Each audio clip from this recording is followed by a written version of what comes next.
I confront them, what is the last refuge of these scoundrels? Christianity. But would you let them drown, Norman? I said, no, they are letting themselves drown. They shouldn't make this big path at all. You see, this is it, the spiritual underpinning. We don't have a spiritual underpinning.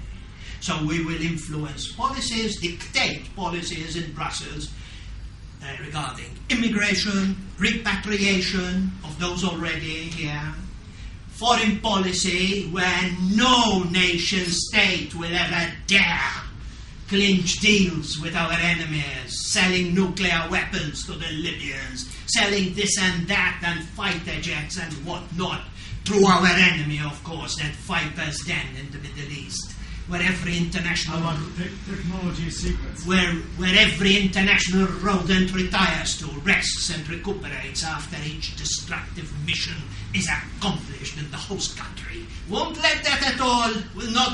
We won't let any nation states clinch deals on a bilateral level. No way.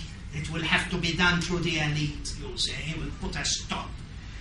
And we will encourage the regions to declare and enjoy the autonomy, as I said. We will transform this Europe in a rapidly short time due to the looming crisis into regions and peoples. And this is the only answer against globalization.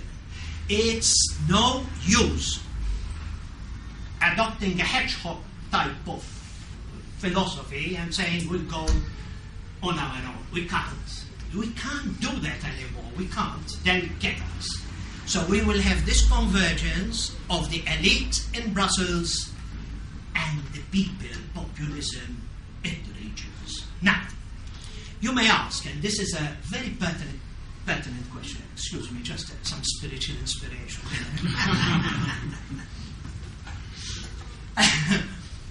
A smart young man, Icelandic, who contributes on Stormfront and all that. His name is Elgan, he writes under Elgan. Very smart young man, wrote to me and questioned me about the racial integrity of the various ethnicities in the various regions. Very good. He said, in my view, it is important to safeguard all the diverging beautiful aspects within the European biosphere, not because of one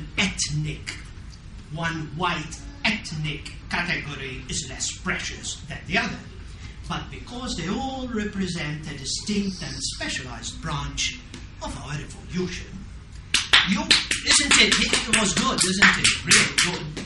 You brought up the freedom of movement, because I speak about the freedom of movement within Europe. Travel must be free, I agree, within the Imperium. However, when it comes to settling down in other regions within the Imperium, this must be regulated, so that evolutionary principles can uphold our biodiversity in a long-term perspective. Very good. I answered him within 5 minutes.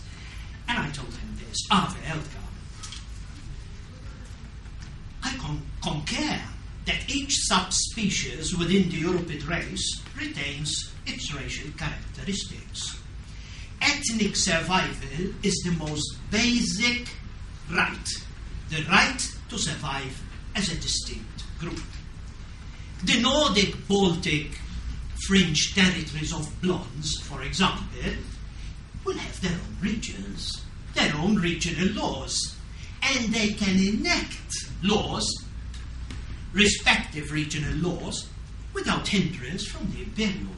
It won't interfere once the Imperium is settled. If some Nordic regions prefer to, if some Nordics can refuse the settling down the regional citizenship or whatever to other regions from settling in their Imperium. They are free to do it. They are free to do it. They are also free to allow some regions to settle within their regions, some ethnicities, but not others.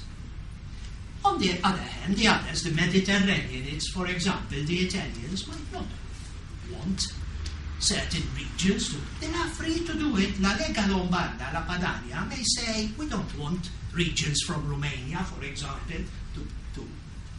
And they're perfectly entitled. But travel must be free, but not the settling down.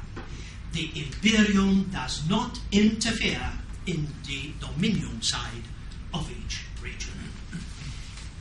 If, in practical terms, let's face it, very few Italians who want to settle down in Iceland and vice versa. So the core mass of the four sub-nations will basically remain for goodness knows. But every region will be free to enact such racial laws to preserve their ethnicities. This is very important and should be clearly understood at the outset so that none may therefore complain later. Every region will be free.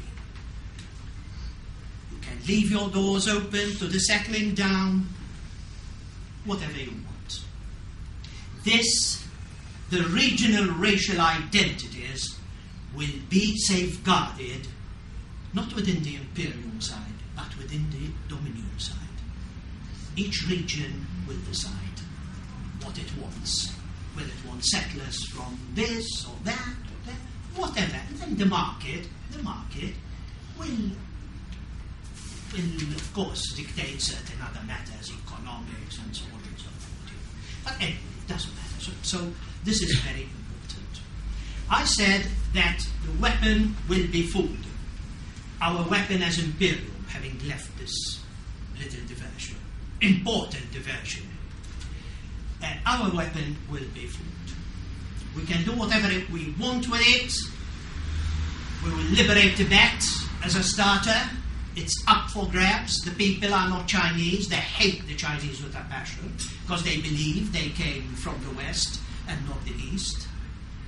And since we already have Mongolia in our hands, of course, there is a direct approach north of Lahore, Tashkent, direct access to Tibet, just a few miles.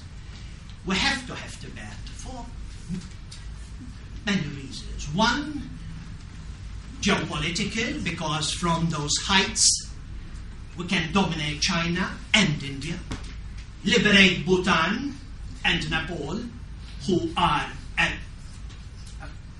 great portion of those people consider themselves Europeans, of course, large minorities in both Nepal and Bhutan.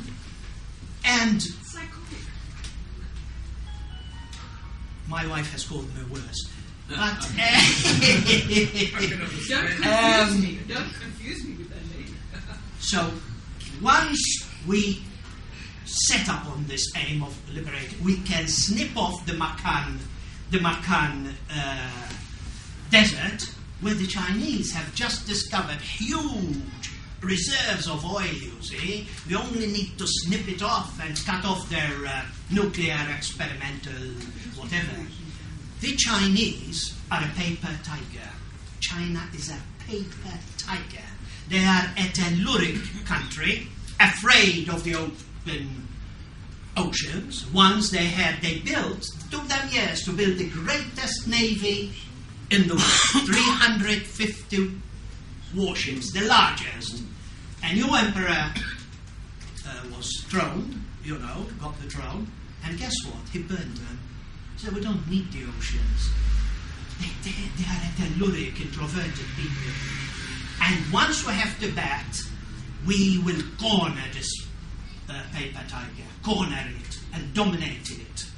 Corner it with its back against the wall that they built themselves, the Great Wall they call it, and the Pacific.